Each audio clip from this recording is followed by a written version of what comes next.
दोस्तों, अगर आप WWE से थोड़ी बहुत भी वाकफियत रखते हैं तो आप रोमन रेंस को जानते ही होंगे, क्योंकि रोमन रेंस WWE के उन चंद सुपरस्टार्स में से एक हैं जो शोहरत की बुलंदियां छू चुके हैं।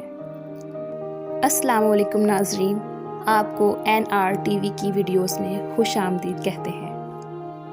आज हम बात करेंगे रोमन रेंस के बारे में, जो कि एक बहुत ही मशहूर रेसलर हैं, कि आखिर उनकी ज़िंदगी में ऐसा क्या हुआ था कि उन्हें कुछ वक्त के लिए रेसलिंग को खैराबाद कहना पड़ा।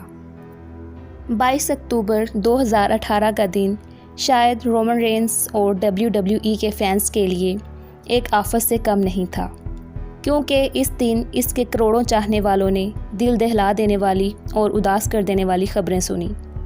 जहां एक तरफ तमाम रेसलिंग कम्युनिटी गहरे गम और सदमे में डूब गई, वहीं उनके फैंस भी रंजो अलम में मुब्तला हो गए।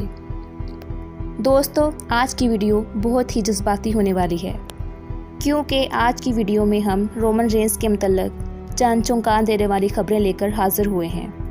हमारे साथ रहिएगा। दोस्तों, 22 अक्टूबर को रोमन रेंस ने नाम आंखों के साथ अपना यूनिवर्सल चैम्पियनशिप का टाइटल छोड़ दिया। इनके इस फैसले के बाद हर तरफ मुख्तलिफ तरह की बातें होने लगी कि रोमन रेंस ने आखिर ऐसा क्यों किया, जिसकी वजाहत करने के लिए Roman Reigns simple black shirt में रिंग के अंदर दाखिल होते हैं और माइक थामे रिंग में बैठे लोगों से यूँ मुखातब होते हैं कि मुझे लगता है कि मुझे आप सबसे माफ़ी मांगनी चाहिए।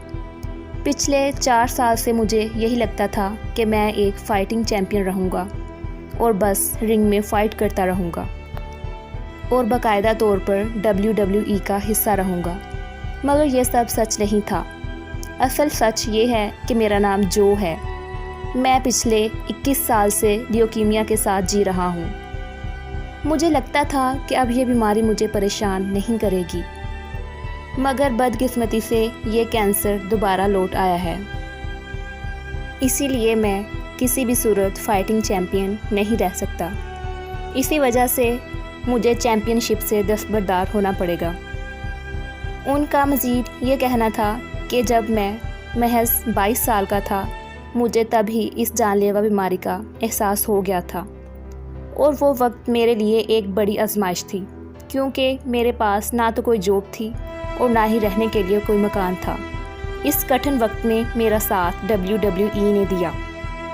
ये सिर्फ आप लोग ही थे जिनकी वजह से मेरे तमाम ख्वाब पूरे हुए, जिनका मैं सोच भी नहीं सकता था।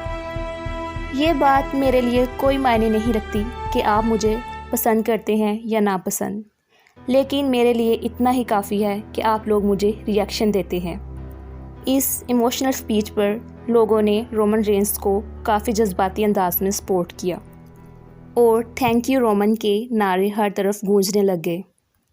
इसके बाद रोमन रेंस जज्बाती अंदाज में कुछ यूँ मुखातब होते हैं कि ज़िंदगी बस ऐसी ही होती है, मगर अब उनके लिए अपने घर जाना और अपनी फैमिली और घर को टाइम देना ही सबसे ज़्यादा ज़रूरी है।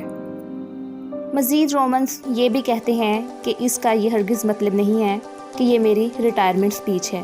मैं जल्द इस बीमारी से जीतकर रिंग में दोबारा वापसी करूँगा, मगर मेरी ये वापसी चैम्पियनशिप के लिए नहीं होगी, बल्कि ये साबित करने के लिए होगी कि जब कोई आजमाइश आती है तो आप कैसे उसका डटकर मुकाबला करते हैं।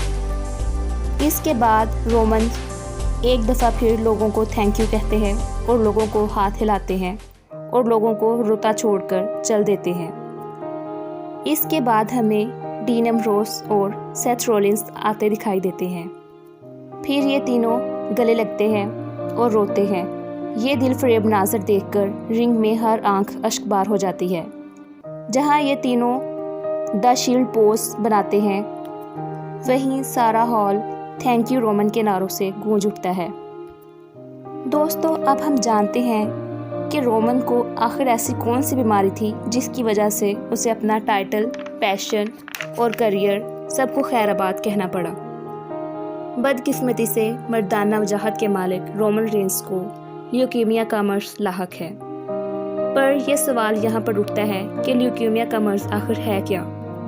ल्यूकीमिया दरअसल ब्लड कैंसर को कहते हैं। बदकिस्मती से रोमन रेंस ब्लड कैंसर का शिकार हो चुके थे, जिसका इलाज करवाने के लिए उन्हें मुअय्यना या गैर मुअय्यना मुद्दत के लिए रेसलिंग को खैराबाद कहना पड़ा। उनको ना सिर्फ इस बीमारी से लड़ना था बल्कि एक शानदार तरीके से कम बैक भी करना था।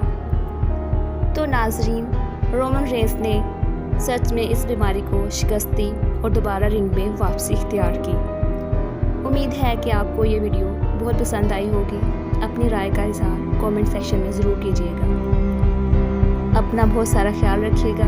अल्लाह हाफिज़।